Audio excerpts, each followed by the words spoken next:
Well, thank you, Eric, and thank you, ladies and gentlemen. Can I acknowledge Nick Greiner, former Premier, and the very many distinguished guests in the room. Can I also acknowledge, in absentia, John Smith, who was Secretary of the Department of Education in Tasmania during my time as Minister for Education and Premier. And I want to acknowledge him because much of the thinking and achievements we made, and some of the successes and some of the failures we share together, and he has certainly contributed to this speech today. I want to, I'll try and keep a strict eye on my own time, Eric, but if I go over, you might ring a bell or throw something at me from the audience or something along that line. I want to make clear that, of course, having stepped down as Premier as recently as the 24th of January of this year, my scars and wounds are still a little more open and raw than perhaps Nick's, and therefore may still elicit more of an emotional response, and therefore I may tend to go on. But I trust I'll be able to draw to a close in the appropriate time. I want to speak today. Many of you will have a paper in your hand, which obviously is long, and I won't be reading directly, but I want to pull out some highlights of my experience as Minister for Education and as Premier and Minister for Education, and then and talk generally about reform in education over that period in general, which led to a number of successes and still is providing, I believe, good outcomes. I want to talk about, answer the question effectively, why is education reform so hard, and talk largely about some of the barriers I see to good reform, both in a state setting like Tasmania, but also more broadly across the nation, perhaps some solutions. And then I want to specifically, perhaps for the second half of the time I'm up here, talk more in depth about the specific reforms that caught some attention, caused significant controversy, but at the end, as you'll see, are delivering quite significant outcomes despite those challenges and political scars that I continue to wear from them. I spent the first 6 months of my time as Premier of Tasmania proudly boasting, right to anyone who would listen, that I was the first Premier, and I think of any state, but first Premier in Tasmania certainly for 50 years since Sir Robert Cosgrave, to be both Premier and hold the education portfolio, and I did so deliberately and with intent. I entered into politics effectively because I was passionate about Tasmania's educational outcomes, or the belief that we needed to do better. I, as a backbencher, aspired mainly to be Minister for Education, and as Minister for Education and becoming Premier, I was determined to keep the portfolio because I was of the strong belief and remain of the strong belief that in a state like Tasmania, any government's primary goal, core objective, should be and should remain the lifting of educational outcomes through better pathways for Tasmanians in education, until such time as we can boast those outcomes amongst the top in the nation. I believe that strongly because I believe, as a public policy maker, that public policy conundrums and challenges can be addressed and positively affected by better providing educational pathways. Effectively, I believe very strongly that whatever the public policy challenge, more often than not, if not always, education is the answer. Whether the public policy challenge is to reduce youth crime rates, to reduce prison populations, to improve health rates, to lower smoking rates in young mothers, to reduce unwanted teen pregnancy, to alleviate poverty and disadvantage, to improve productivity and growth in the economy, or to reduce racial vilification or intolerance. All of these, the solutions to each of these challenges, in my view, is better educational pathways leading to better educational outcomes. And historically, of course, thank you, Chris. Historically, of course, Tasmania has had lower educational outcomes than our sisters and brothers in our Federation of States. There are a number of reasons why this is the case, and recently one of the public servants, senior public servants working for me at the time, made a speech saying that it was because of our convict roots, and boy, did that get some airplay around the place. But I actually suspect there's a real element of truth in that. Certainly because of our agrarian society or agricultural based economy in the early years of settlement in Tasmania, absolutely is the case. And the cultural cringe, I always used to describe it as, look, Dad didn't go to school past grade 9 and Dad's dad didn't go to school past grade 9. Why would I go to school past grade 9? And that element absolutely still strongly exists in parts of the Tasmanian community. My own personal views on this were deeply informed and influenced by my own circumstances. I was born to a 16-year-old unwed working class mother in 1968 and was a ward of the state of Tasmania, which I always used to enjoy. I suspect I was the first ward of the state of Tasmania to end up running the state of Tasmania, the state cared for me and I tried to care for it during my period as Premier, but I was fostered to a family for much of the first 18 years of my life as I was a ward of state, and I can still hear my foster father, a teacher of maths and science at Hobart TAFE College, Hobart Technical College, and then subsequently Hobart TAFE College, saying that ad infinitum, nauseam perhaps, a good education is a ticket to life. And while there are many, many things my foster father and I disagree on, that one he was absolutely correct in my view.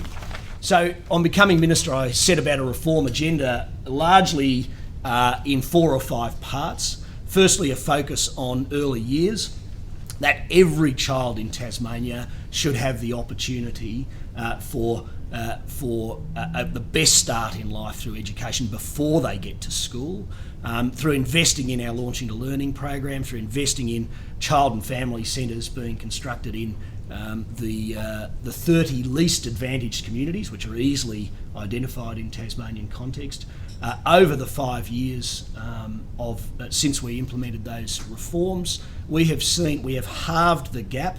Prior to that, the gap between the 30 least advantaged communities and the state average in terms of the kindergarten development check and the prep testing as well, so that's the first year post-kindergarten in Tasmania, has halved. It's gone from a gap of 21% to around the 10% mark, that gap.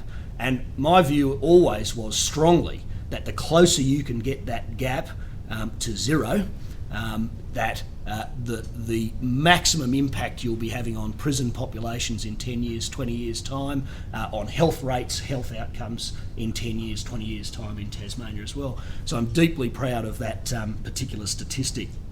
In literacy and numeracy, we invested for the first time in very highly targeted literacy programs that took teachers off class time and allowed only those schools that could show through the data there was a need, and in fact targeted down to individual students in the state, got funding. We extended the funding to offer it to public and Catholic schools, but they actually had to come clean first and put their hand up and say that they weren't meeting the literacy benchmarks, numeracy benchmarks. We've seen Tasmania, through that data over the last 5 years, move from bottom of the table in most of the 3, 5, 7, 9 measures, through to what could only be described as mid-table and above. In fact, in our early years, now ranking second, sometimes third, but largely second in those early years, year 3,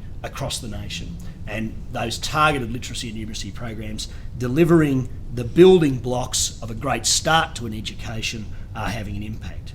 Thirdly, we looked at pathways and were wishing to provide every young Tasmanian a pathway of engagement in education. Too often, the kids are getting to grade 9 and disengaging with education because we aren't offering them the things that interest them, the things that suit their talent, because they can't go to TAFE or they hadn't been able to go to TAFE until they'd finished year 12, and by then they were long gone and left and lost to the system. and of course a large part of this was our post-year 10 reforms that I'm going to talk more in detail about, but we also reformed the department and tried to turn it on its head in that we established boards of principals that were effectively able to direct the resource of the department rather than the department directing the resource of the principals in theory. And what we did over the 5 years was deliver, in terms of out-of-school costs per student in the Tasmanian system, went from the highest in the nation, some $936 per student, to the second lowest in the nation, some $620 per student. And every single one of those dollars that we saved from out of school, we put through the school gate for school communities to determine where they went. And those outcomes are also speaking for themselves now in terms of that movement. I'll speak more about the outcomes in post-year 10 in a moment when I get to that. The topic though today, of course, is why is education reform so hard? And it is hard, in my view. There is, I believe, a massive gap between the hopes and aspirations or expectations of the community and the ability of, or the capacity of the teaching profession, and the systems in which they work to deliver on those outcomes. But I have a very strong view after an intense engagement with both the profession and the wider system, is that for educational reform to really work, it must be led by the profession. But there are many inhibitors to that. Consider, for example, though, how other professions have evolved, whether in microsurgery or forensic science, for example, to enhance professional effectiveness and to improve outcomes for the community. Consider also how the world of our children has evolved, with technology providing extensive opportunities for entertainment and immediacy in both international and personal information. The living world has changed, the availability of knowledge has increased, the experience of life is different for today's children compared to that of their parents and grandparents, yet the practice of teaching, I would argue, despite innovations around the edges, remains as traditionally based as it was in the times of our parents and their parents before them. These are not necessarily judgmental observations, though few would argue against the medical enhancements that have improved both longevity and the quality of life. But holding back the future of schools will not give today's children the experience of their parents, nor will it prepare them for their contribution to improving our society of leading fulfilling lives. The argument I would make and want to articulate today is that there are characteristics of the profession, embedded characteristics in fact, that have precluded it or inhibited it from leading its own change and leading its own development and improvement of those educational outcomes. And I would also proffer the argument that largely those inhibiting factors are not necessarily in the broad teaching population themselves, but are actually in the industrial union that they tend to vote for, elect and pay their dues to. I want to give an illustration. At the moment there is a raging debate in Tasmania about whether we should change the school year from 3 terms to 4 terms to match the national curriculum for a variety of reasons, but also to have shorter summer holidays. Now it is absolutely clear, crystal clear, on all the data and evidence that the longer the school holidays, the more entrenched is educational disadvantage. That those kids from disadvantaged homes and families come back from the long school holidays with worse literacy and numeracy rates than what they left with. Those kids from more affluent homes, middle class homes, educated homes, come back with better. Hence, the longer the school holiday, the more we entrench disadvantage in our education system.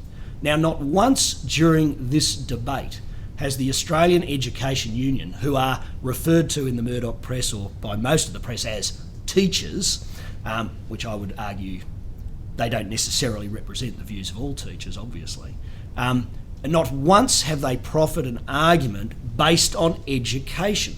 They have only argued and entered in this debate based on industrial conditions. That is, the holiday is good for teachers, the long holiday, that's why we must keep it. I have never, in fact, in my time engaged in the education system in Tasmania, seen the Australian Education Union engage in a debate about education. They always and regularly and often are engaged in a debate about industrial outcomes, not educational outcomes. I think the profession continues to be dominated both in thought and action by its union. While it consistently has its representatives elected by a minority of the workforce, the majority of teachers consistently follow the direction of the union executive, albeit unwillingly in many instances, such is their control of the staff room. Characteristically, its educational position on reform conflicts with its industrial interests, so the union becomes a major and massive inhibitor of change. There's a dear friend of mine who's a strong, great teacher and a very strong Australian Education Union member, and we have a sort of ongoing debate about love versus data. Is in education, is love more important than data? That is, are those moments in the school corridor that we all know exist and we all know are great value, where teachers can change the course of a student's life by a human interaction, more important than understanding the educational outcomes and how we might move to improve them, essentially is the core of the argument. The obvious answer is both are important, of course, but it's a great argument to have and to take an opposing side, of course. But the sad thing is that when I see that argument replicated by union spokespeople or teacher spokespeople for real, saying, and I saw this as a screaming Mercury local newspaper headline, that we don't care that the data of our school is not improving because it's all about the care and the other things in the classroom, that somehow, because we're providing that care and that nurture, the improvement of educational outcomes don't count, and the two can't live hand in hand with each other, is, I think, a very depressing signal being sent to our teaching profession by its supposed professional leaders. The outstanding teaching is exciting, should be exciting, engaging, active, damned hard work and challenging. Great teachers earn their awards and should be and are valued by their students and their families. The very best teachers are engaged with their peers, they move out of the isolation of their classrooms, they are creative and energetic, they actively teach children and they teach every child. Their teaching is an active pursuit, seldom done from a chair at the front of the room or from a seat at the work table. It is both rewarding and demanding, and they deserve our highest regard and rewards. It should be those professionals who are leading the profession. And until they are able to do so, until the Australian Education Union and its sister organisations are able to transform themselves into a body more like the Australian Medical Association that leads a profession, I think we are in trouble in terms of educational reform in Tasmania, in Australia. Reform is difficult, but the question that you always get from those opposing it is it really necessary? It's not necessary. I would argue it is absolutely necessary. The motivation for reforming our Australian education system is strong and in fact should be one of the strongest drivers of any government around the country. International comparisons undertaken by the OECD have found that one additional year of education results in 3 to 6% increase in gross domestic product. In Tasmania, it's even stronger than that. We currently have the poorest educational attainment rankings of any state or territory, with only 47% of the population having a post-school qualification in a market where we know 86% of all jobs available in Australia today require some form of post-year 10 qualification. We know that for every year we can add to average level of educational attainment by young Tasmanians, we will add 8% in productivity to the Tasmanian economy. That is, to put it in very stark relief to those of you who follow Tasmanian politics, one $2.4 billion pulp mill for every average year added to Tasmanian lives in productivity in our economy. This is vital work, and yet we spend a lot of energy and effort on and political capital on getting a pulp mill built or not. We spend far less on working towards that outcome. I could go on with many stats, and as you'll see from my paper, there are many in there that back up why education reform is vital. Our reforms, of course, and I'll move on to the PY10 experience in Tasmania, were superficially structural, but with an underlying cultural shift that would radically change the role of traditional organisations and their staff. TAFE Tasmania, a highly successful organisation that was striving for even greater relevance and success for its clients and students, was split into the Skills Institute, focused on skills development for enterprises and their employees, and a polytechnic focused on enabling individuals seeking to start or enhance their careers to achieve a job-relevant national vocational qualification. We established the Tasmanian Academy, focused on improving the low number of young Tasmanians who go on to university and to professional careers. I beg your pardon. Our senior colleges, of course, Tasmania and the ACT are the only place in Australia that have this split system, where one of the things I argued long and loud, and it was probably the most front pages I ever got in a row as Minister for Education, when I threatened to ban leavers dinners out of grade 10, because this is a cultural thing that you have a massive celebration and leavers dinner in Tasmania at the end of grade 10, and I argued that is not when we leave school. I had hate mail from every grade 9 student around the state, but interestingly enough, the day after I announced it, I got in the lift at work and there was a public servant standing next to your mother, and she said, "Well, my grade 9 daughter hates your guts, but I'm voting for you next time around." The staff at the Skills Institute, I digress, working exclusively with enterprises and their employees, can shed the limitations of a school and college culture and become more business-like and client-focused in their work, and they have. This has resulted, last year alone, in a 22% increase year on year in apprenticeship take-ups or apprenticeship fresh starts in Tasmania. A massive increase, because business is getting what it wants from the system. The staff of the Academy, working primarily with young people aspiring to university and with higher levels of academic literacy, can focus on higher levels of academic achievement. The third and most controversial element of the reforms was the establishment of the Tasmanian Polytechnic. The staff of the Polytechnic, where we are seeking to blend quality education and the very best vocational education, can focus on individual students' needs, their need to develop as whole people, their need to stay engaged until they achieve a qualification, whether that's a Certificate 3 in hospitality or an associate diploma in something else, or an advanced diploma in something else, in tourism.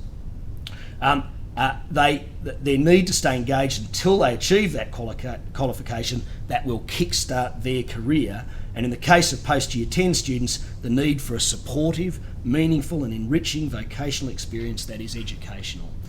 Essentially, in Tasmania, we have been pretty well catering for those kids who are going, probably 20% of kids who are going onto a university career pathway, and we provided for them these things called senior secondary colleges, which had the football team, the band, the pastoral care, the elements which make a whole person, a whole education, the elements that allow for less engaged kids to become more engaged. But for those kids, those 75% of kids who are vocationally or say trade inclined or had a career elsewhere, we threw them on the scrap heap and ignored their needs. And they are the engine room of our economy, and they were dropping out in droves from our educational system. And I would argue across Australia, every state is doing that. Of course, there were many other ways we could have done this, but almost everyone agreed with the urgency when presented with the data. Some 9,500 18 to 20-year-olds were not attending education in Tasmania. I could not see if wait and see if trying harder was going to make a difference. I needed to give, as a Monash report concluded, the political will to create a far more welcoming environment which will encourage young people to take up these training places. International best practice tells us that it can be done if the environment and the will are there. There are an outstanding group of countries that consistently perform well in this area. Their record of achievement is clear. Their strategy has consistent features, in my view. After visiting Singapore, it is their model that is the standout model, but it's a whole other debate to be had. While understanding the risk, I generated a sense of urgency for reform and greater community concern for this very serious issue, and provided an opportunity to change. In fact, as a politician, this is highly risky in and of itself, just pointing out that things aren't good enough, when I think previous education ministers have been happy to say, no, we're going just fine, thank you, we don't need to change. But to quote John Kenneth Galbraith, faced with the choice between changing one's mind and proving there is no need to do so, almost everybody gets on with the proof. Well, not everyone, but primarily the AEU, who had the most to lose by the reforms and by the changes to their working lifestyles. Most resistance came from senior secondary college staff. To understand why, the subculture of college life needs to be understood. Senior colleges only have years 11 and 12 students. Retention rates are very low, and attrition rates, basically by Easter, everybody, in some colleges, 40 to 50 to 60% of the students who had enrolled in the beginning of the year had left. So by Easter, most of the challenging students were out of the way, and this kind of suits some teachers, I've discovered. Classes are smaller, but the students are highly committed students because they're still there. Traditionally, Tasmanian schools and colleges begin the school year later than other states, in fact in mid-February. However, colleges have to end their academic year along with other states in order to facilitate the calculation of tertiary entrance rankings. So the college teaching year is in fact the shortest in the country for any teacher. A college teaching position is a coveted one in Tasmania, and once achieved, very, very few teachers ever move back to the years 7 and to 10 high schools. Therefore, it is an older and much more established cohort of teachers. The AEU quickly realised that there was much to be lost, and despite being unable to put any alternative to improving our low retention rates or to countering the support for their reforms, they conducted an all-out assault against change. Despite this strong opposition led by the AEU, from 2008 to 2009, August census, enrolments increased by 5% in the academy and 12% in the polytechnic. Enrolments in the remaining colleges who hadn't transitioned to the new system yet only increased by 1% over the same period. The Auditor-General validated this data in his special report on post-year 10 enrolments. June 2010, he observed that these study patterns are consistent with an increase in participation by students who otherwise would not have been engaged in PY10 education and training. The Tasmanian Qualifications Authority reported that in government schools, 77% of the 09 students took the enhanced opportunity to add a VET component to their studies, and that it was very statistically significant increase over the previous 3-year trend. In fact, as I mentioned before, in each of the 3 new institutions, the Skills Institute this year reported, as I said, a 22% increase in apprenticeship starts in Tasmania. Over the 2 years of operation of the broader PY10 new system, we have had overall a 12% and 9% year-on-year increase in post-year 10 participation. But most tellingly and most satisfyingly, the retention rate from the enrolment number through to the August census, that is well past the Easter traditional drop-off point, has been between 95 and 98%. That is, that they're enrolling and they're staying, which may also not suit some working in the colleges. This compared with, as I said, a dropout rate of, in some areas, some up to 60% of the equivalent colleges. I want to end then by just briefly talking about what I think the national implications for this reform is. And while post-election there has been certainly some concessions given by nature of a minority parliament, the reforms remain absolutely intact, and the outcomes continue to show really optimistic growth in that data. But I want to just talk a little bit about the implications to finish of this Tasmanian reform and extrapolate out, if I can, to what I believe is vital on the national scene. Australia faces, as we know, a huge and ongoing skills challenge, skills crisis, some would call it. Yet progress in the reform of the vet sector, which is the central plank of skills development in my view, has consistently been resisted, and the achievements have been hard fought and very slow to establish.